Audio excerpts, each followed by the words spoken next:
ధీంతన తోంతన నటరాజుకి నట భంగిమవో, ధీంతన తోంతన శంకరునికి సంకీర్తనవో.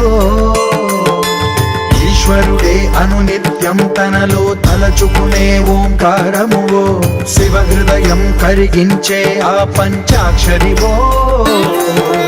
నీ మదిలో మహదేవు